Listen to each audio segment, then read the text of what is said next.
Hello, and thank you for joining us on Healing from Within.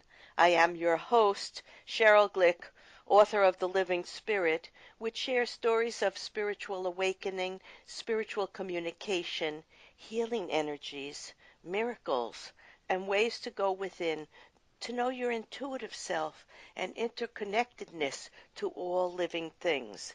I am most delighted to welcome Keith Anthony Blanchard, author of The Divine Principle, offering us the three tenets and four modalities that lead to a life of greater love, compassion, and awareness of spirit.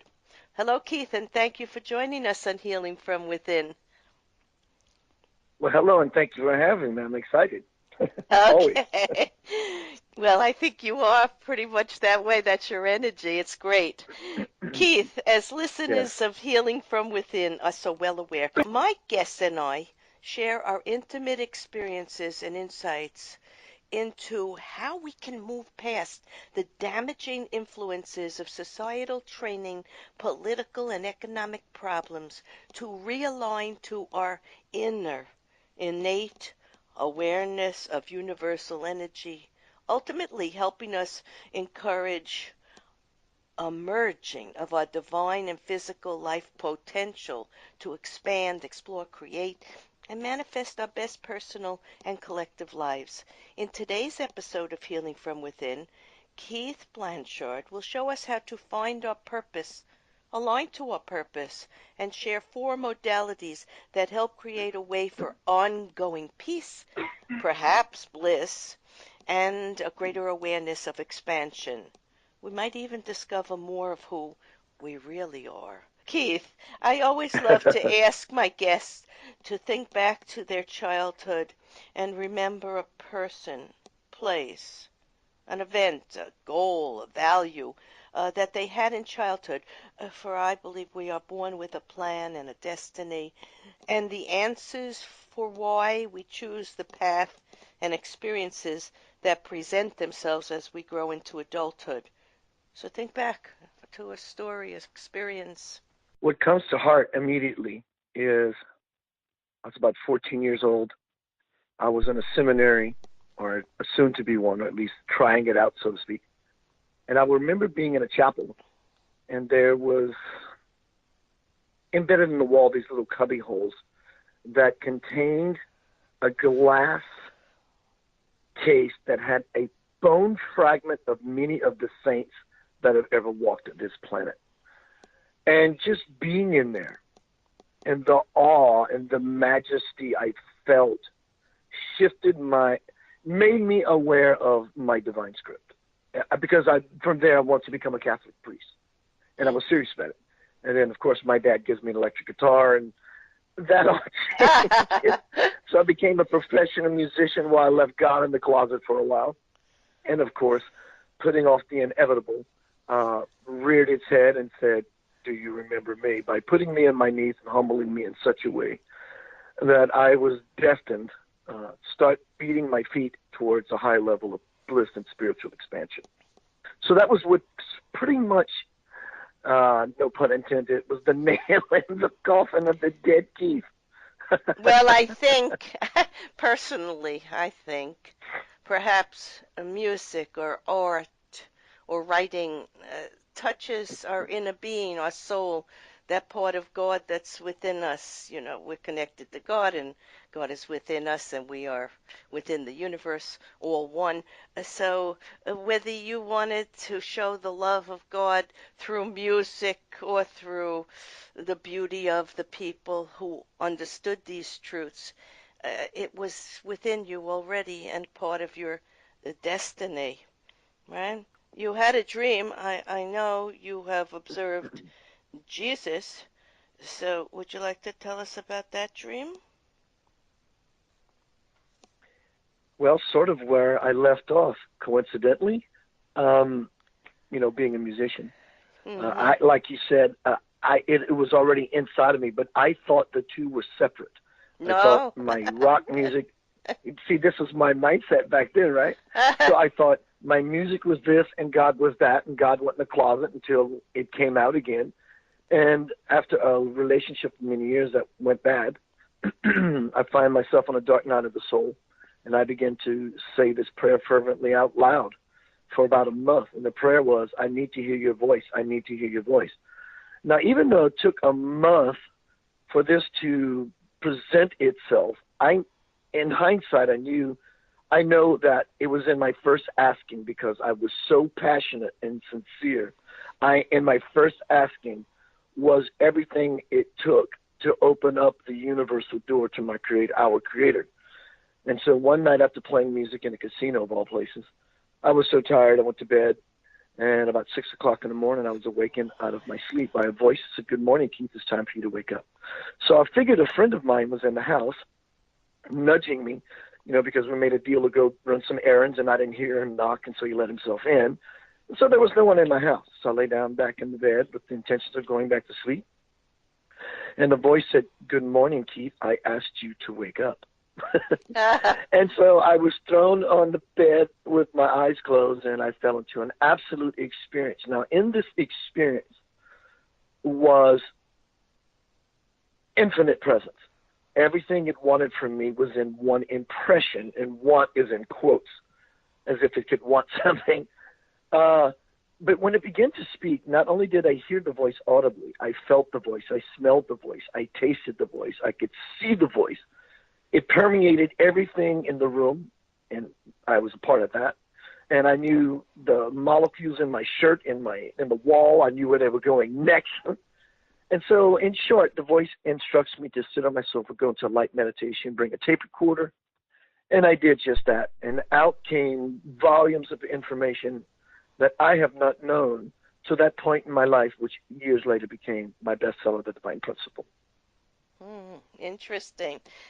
I also know that you wrote, you actually felt Jesus behind you and up towards the ceiling, but you could see him, and you felt yourself floating up there too, but maybe you That's right. didn't want any part of that, so you woke up.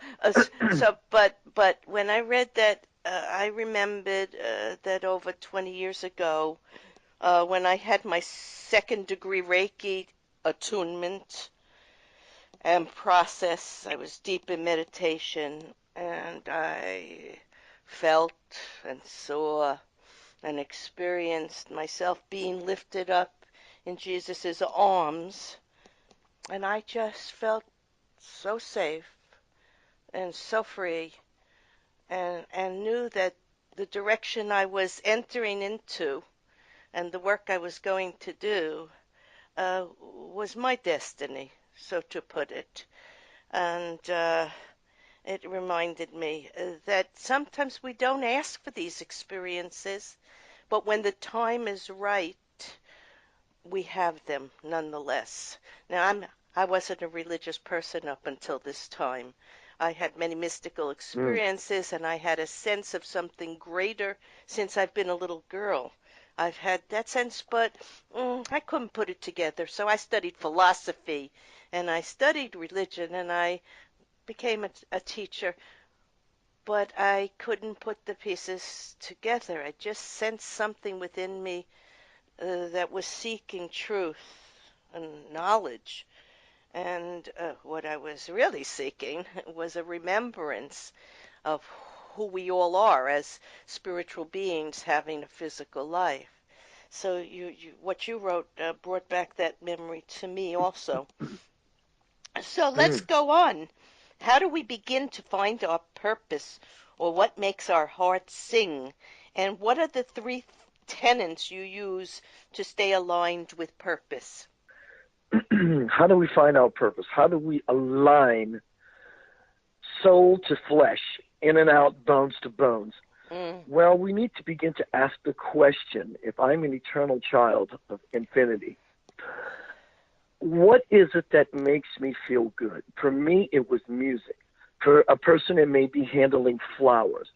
But there's a belief in America that we can't do what we love and be, quote, successful. Well, when we begin to align with our passion, we believe in a passionate creator. We believe in a loving creator.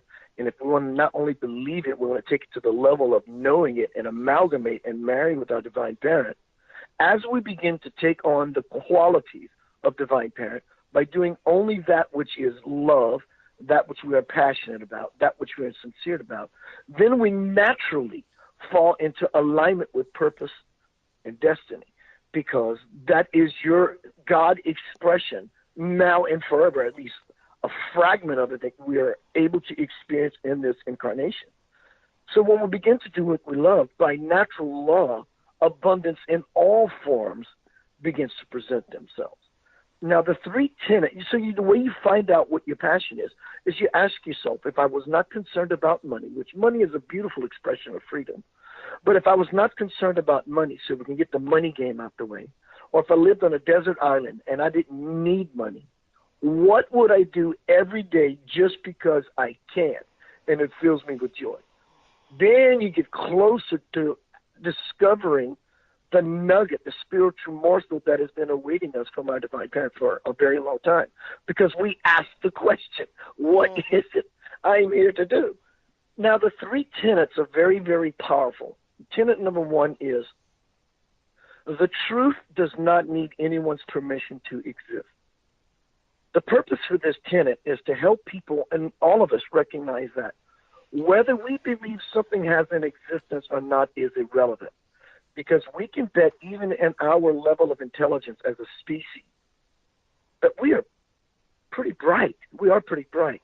Now, when we back off, perspective, it's only one grain of sand of intelligence on an entire world full of beaches. So there are truths that are out there that we know nothing of. So when we open ourselves to that level of receiving, then our vessel can be filled with that light and that life-giving water or manna. Tenet number two would be to get out of the fight.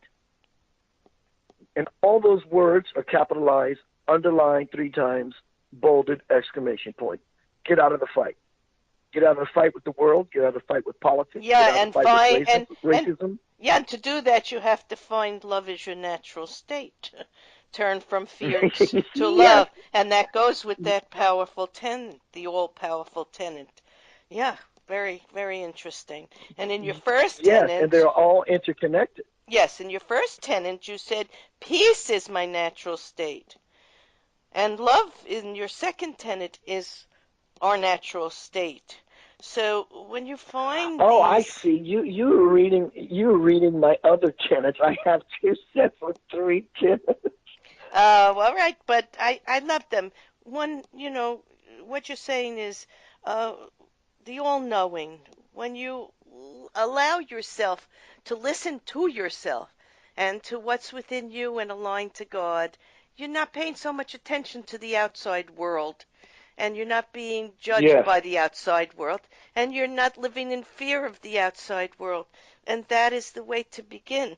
And then your second tenet that I'm reading, the all-powerful tenet, is when you turn inward and you unite with this universal force, which you really are a part of, and it's a part of you, then it makes sense to know that love is our natural state, moving beyond fear, limitation, and once again, the outside world and what it has expected of us and what we have allowed ourselves to believe, which wasn't the truth, because we need to trust in our own guidance system, which is our heart or soul, and this alignment to spirit.